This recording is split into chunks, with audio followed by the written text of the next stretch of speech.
give praise in this place this morning. Well, everybody say, oh, oh, oh. Yeah, yeah, yeah. Say it again, oh, oh, oh, oh. Yeah, yeah, yeah. Yes, yeah. My. Every service, every time we gather anywhere, there's a journey and a destination and a distance.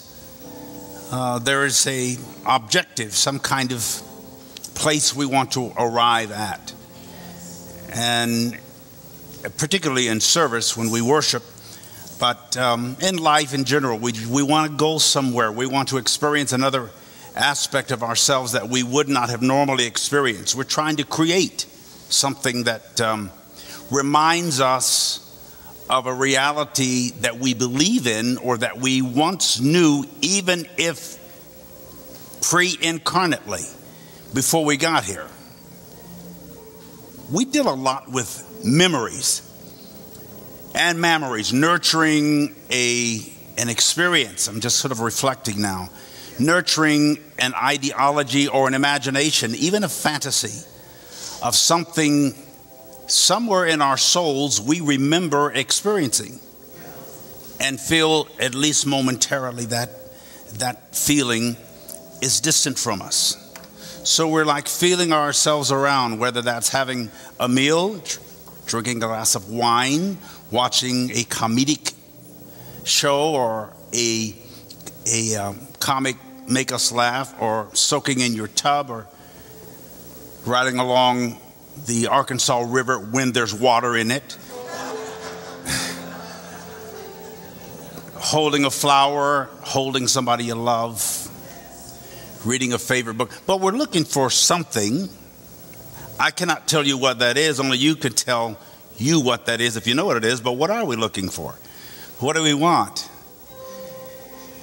The music that we experience here, with which we are familiar, many of us, we're always on a journey with it. The music actually climaxes, it crescendos, it keeps going until we reach some place of at least assimilation of absolute being, when we're totally relaxed in ourselves and in our souls. And for a fraction of a second, we want nothing.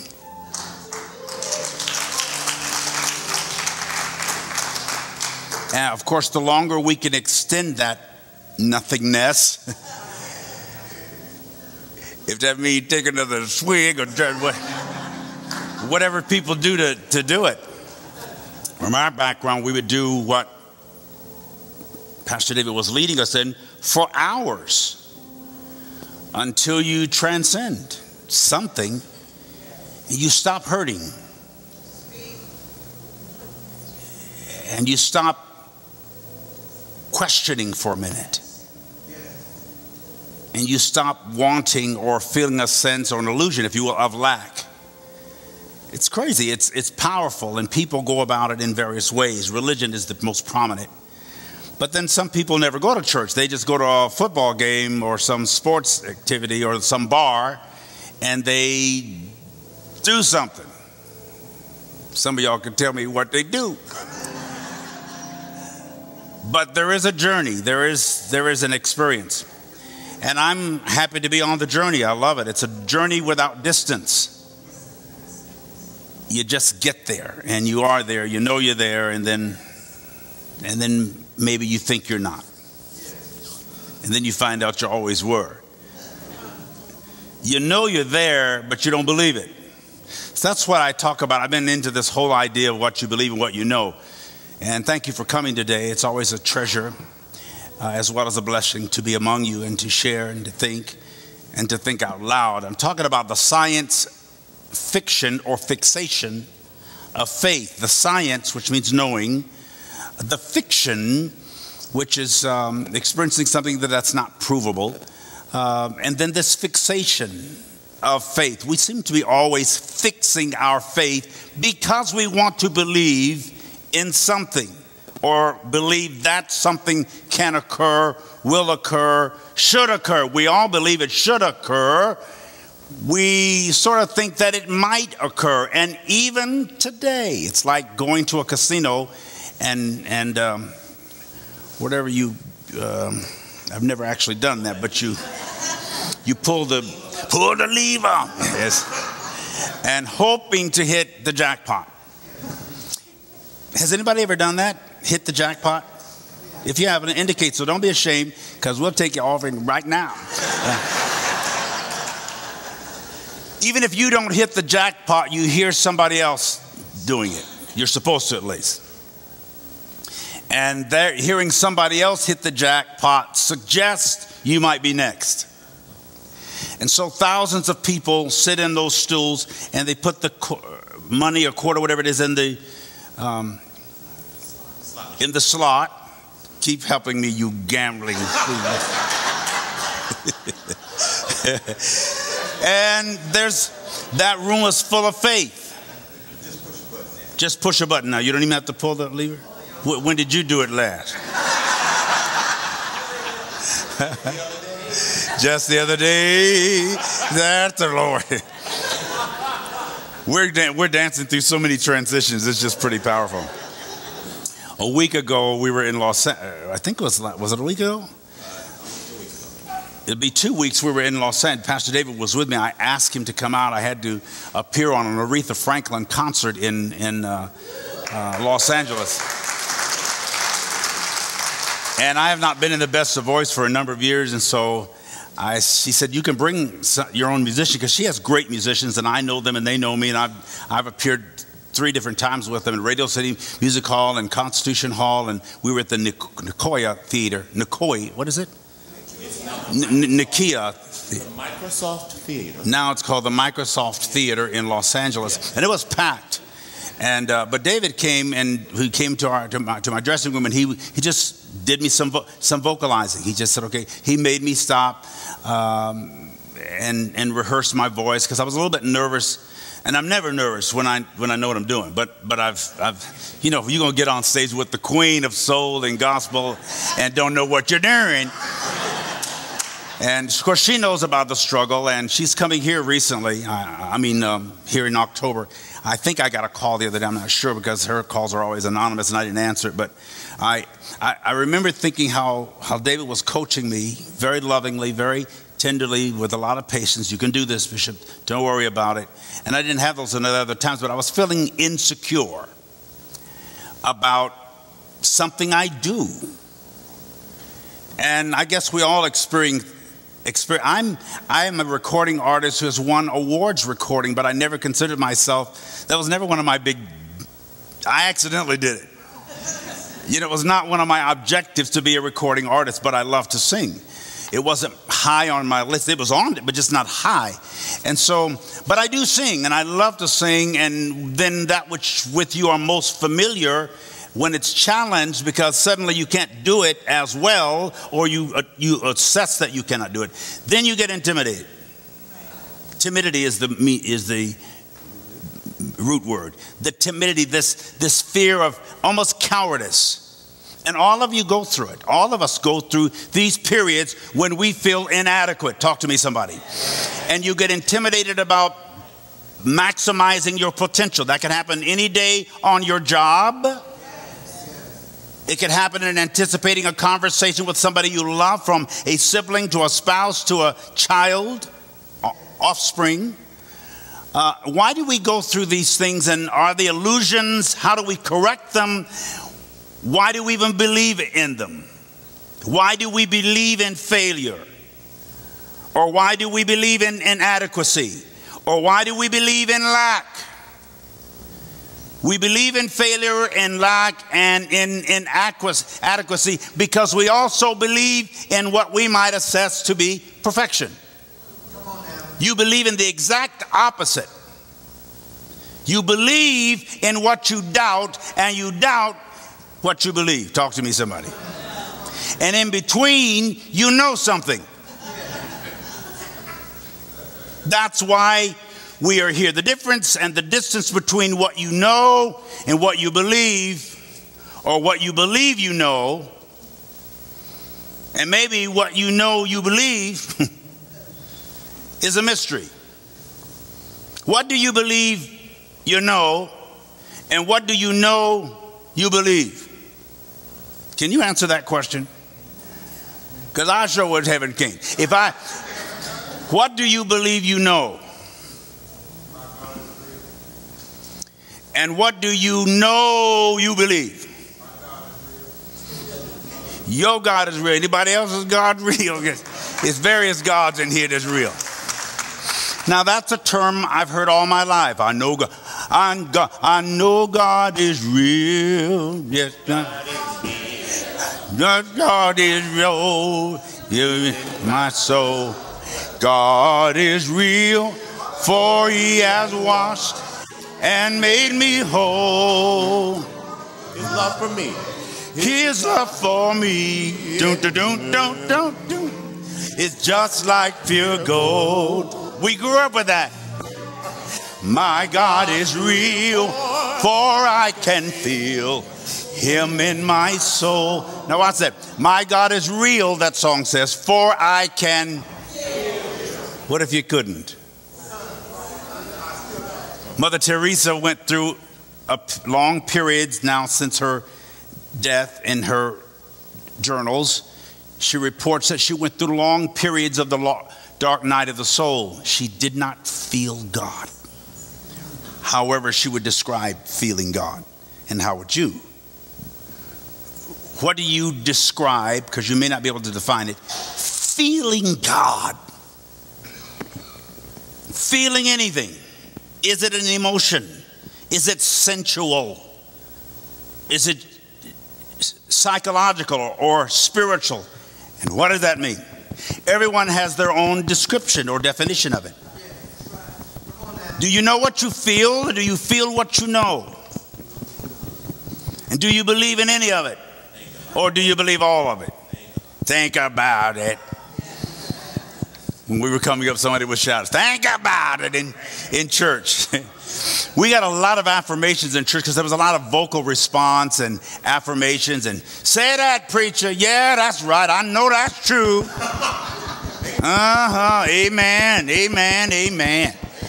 Thank you, Jesus. Wonderful. Say, glory to God. I mean, there was all this energy, all this stuff. Now, our problems were just as anybody else's.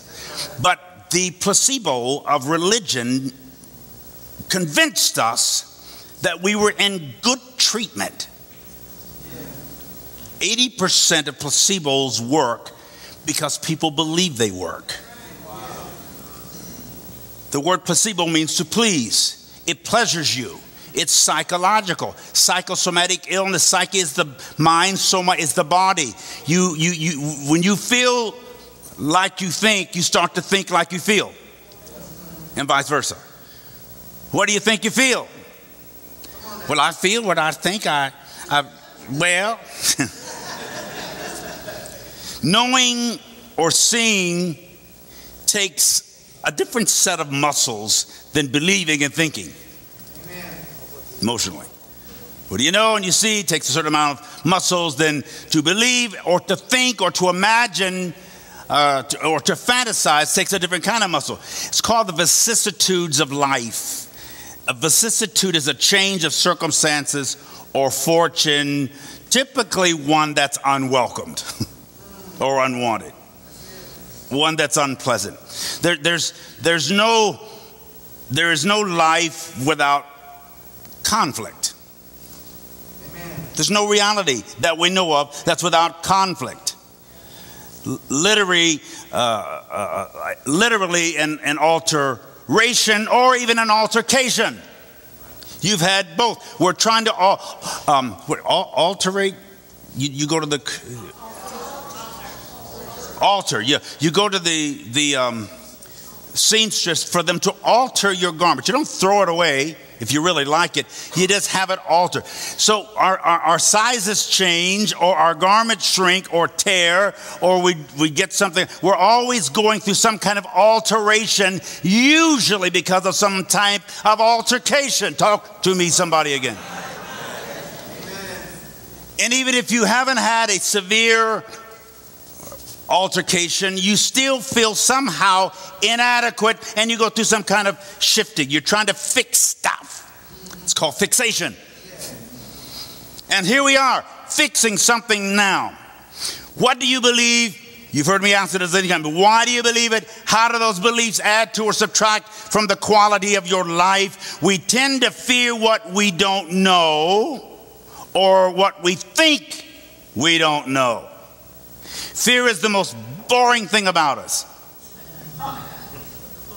It often causes us to say no. And no refuses risks.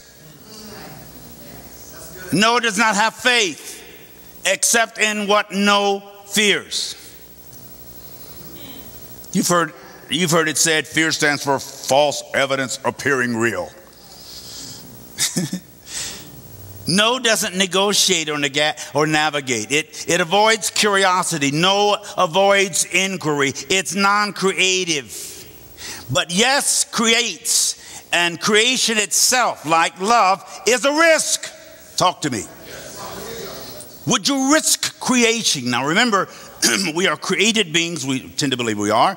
We are creative beings, and we are creating being now. We are automatically, scientifically, physiologically, biologically creating, even psychologically. You are so powerful.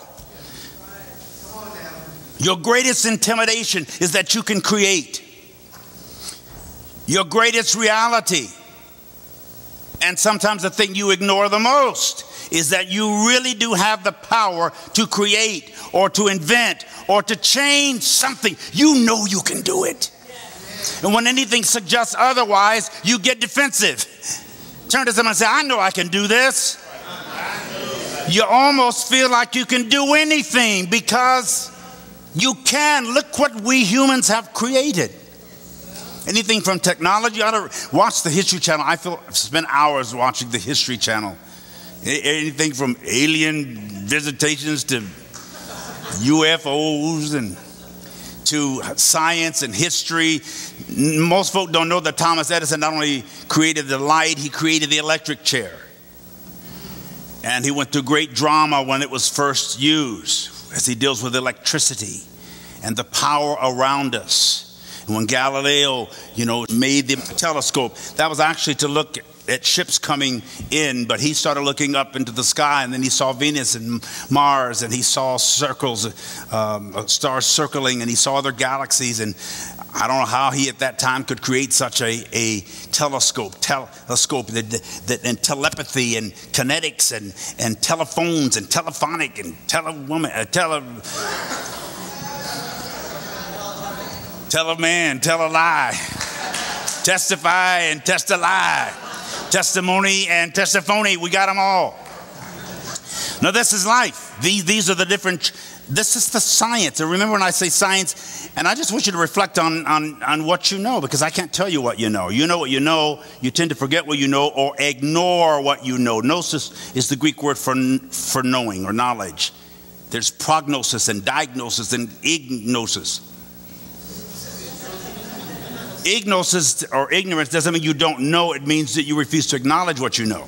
Amen. Or you refuse to acknowledge what is obvious. Everything you need is obvious. It's there. Yeah. Everything you think you're supposed to be, you already are. Yeah. The only time you get uncomfortable is when you ignore what you know. Amen. You're all Gnostics. You're all the Illuminati. You're all illumined. You all have light. You walk in light. Your soul reminds you of something you know. But then when you don't believe what you know, the conflict occurs. And you might get drunk.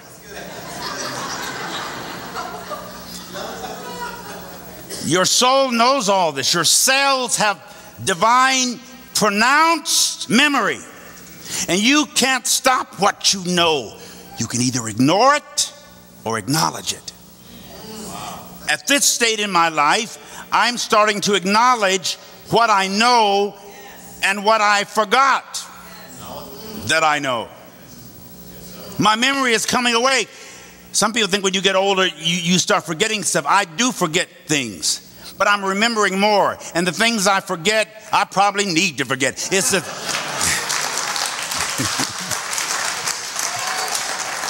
you get old, you start worrying about what you forget. I'm starting to get concerned about what I remember. Because the more I remember, the more I forget. And the more I forget, the more I remember. Because there's only certain things that even count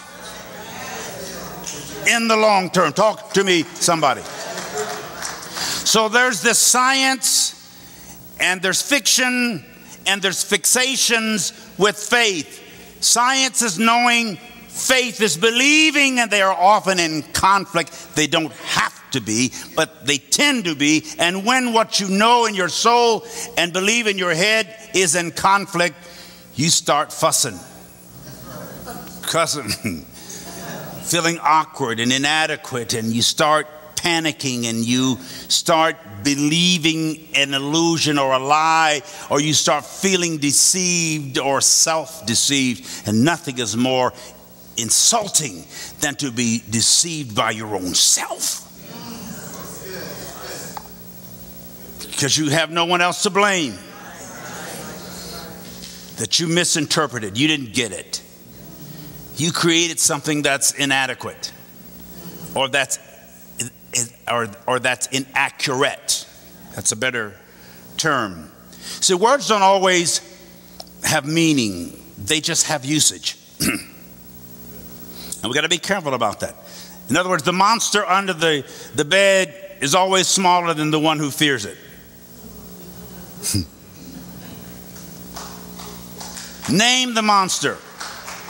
Name the fear. Deal with it or dismiss the illusion and move on.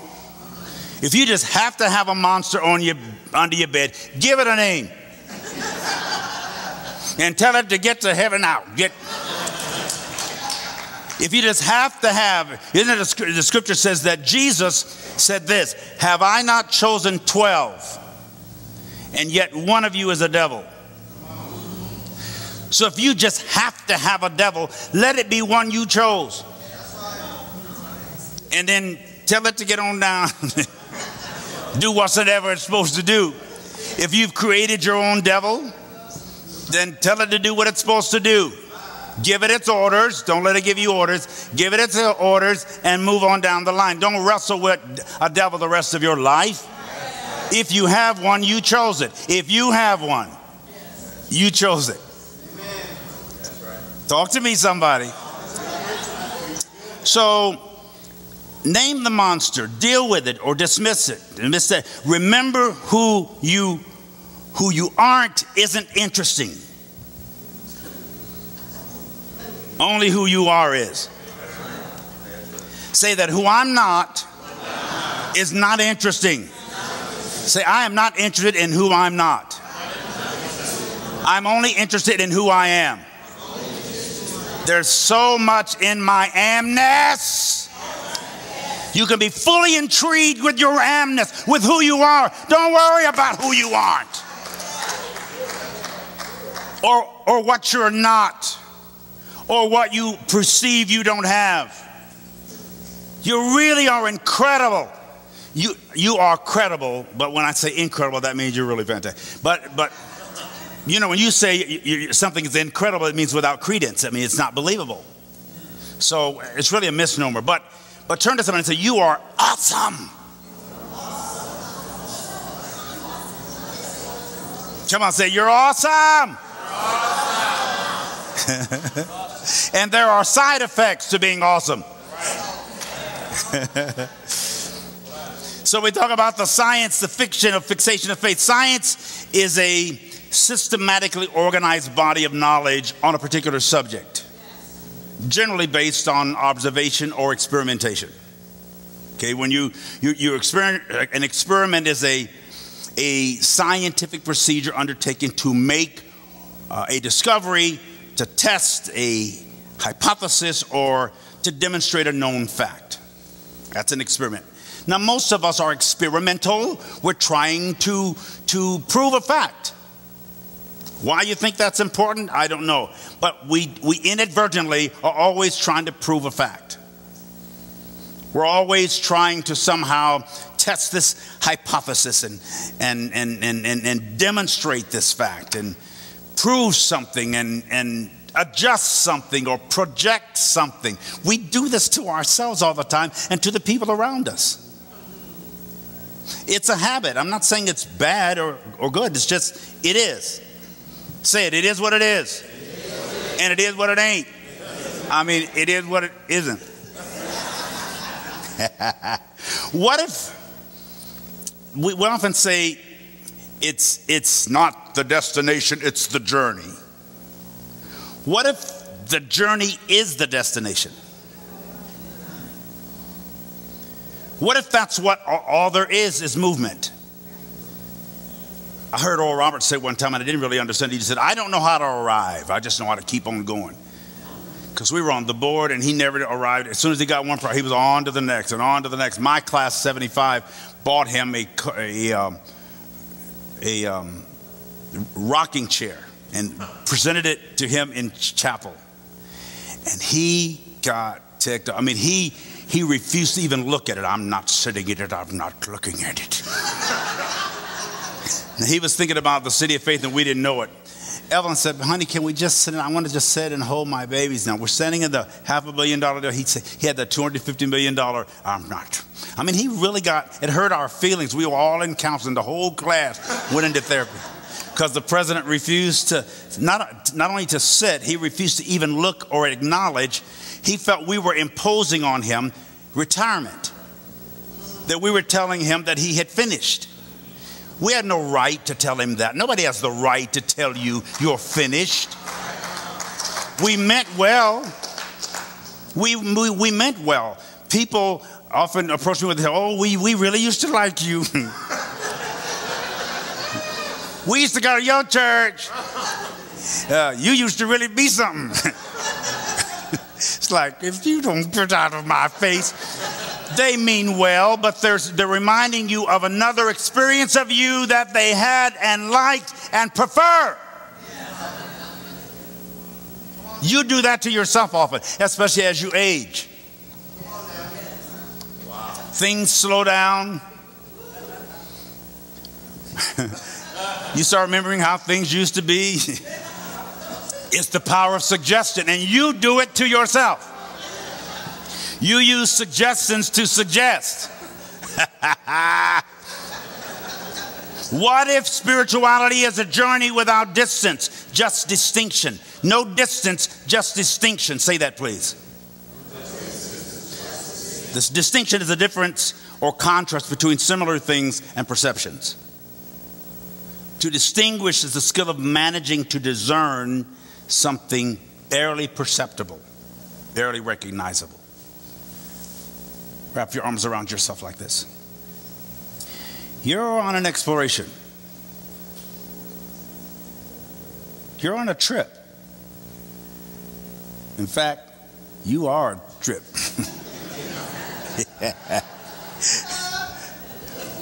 We're all on this journey. It's called life. Most of us keep a journal, and then we adjourn each evening. And at some ultimate adjournment, we die or transition to the next dimension. In the meantime, look at me when I tell you this, please. Make it count. In the meantime, take it seriously, because you won't have this term again. Determination means the termination. It's the Greek renderance of the word will. Thelos, the will of God. Thelemos, the determination, the termination. So see how you fit into us and make it work. It's beautiful. Do you believe me when I tell you that you're beautiful? That you're elegant and eloquent and excellent. You're excelling. You're moving forward. It doesn't matter what you've been through. I'm not discounting it. And I'm not depreciating it. But it has made you who you are becoming. It all counts. All the shift you've been, Mother wants me to spell it S-H-I-F-T. All the shift you've been through is holy shift.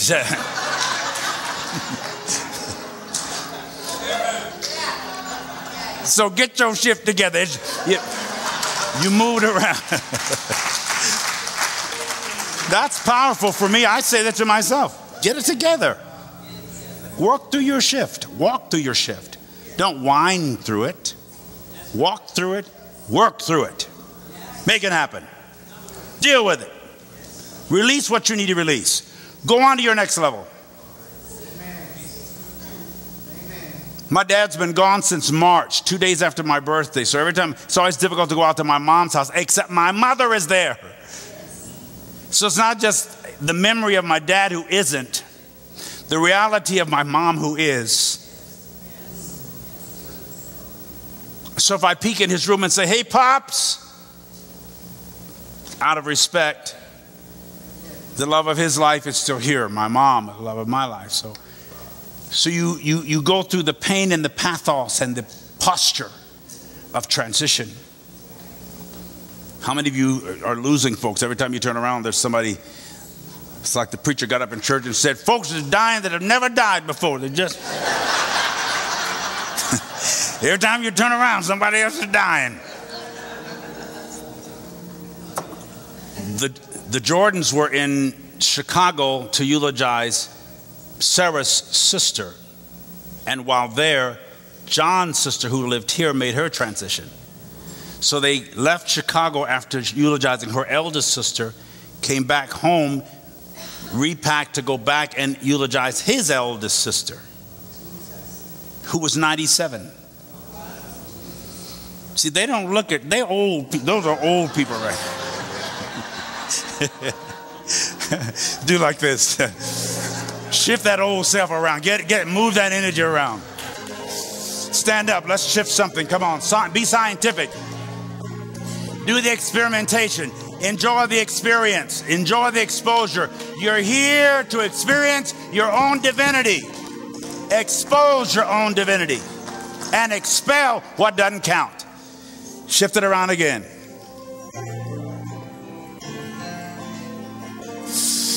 Come on, stretch the back. Relax. Fit into where you are. Fit into where you are. Don't resist it. Don't resent it.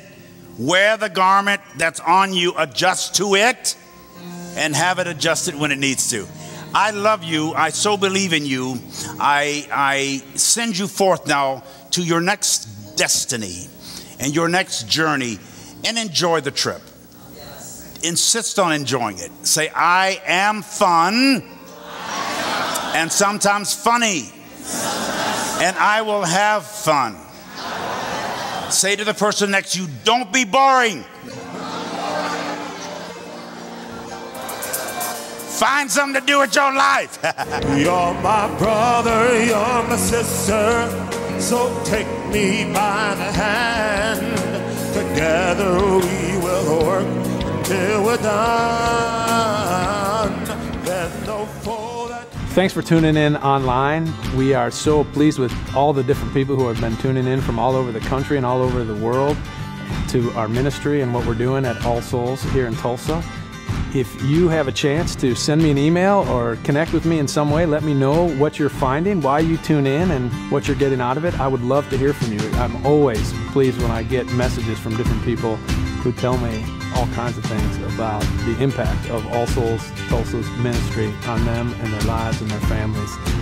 And if you get a chance to make a gift to support this ministry, to become a partner, we would love to partner with you and have you be a friend of the church and somebody who is actually supporting us to create this congregation and the world that we're trying to create together. You can be a part of it, and every gift of every amount makes a difference. We really appreciate your support.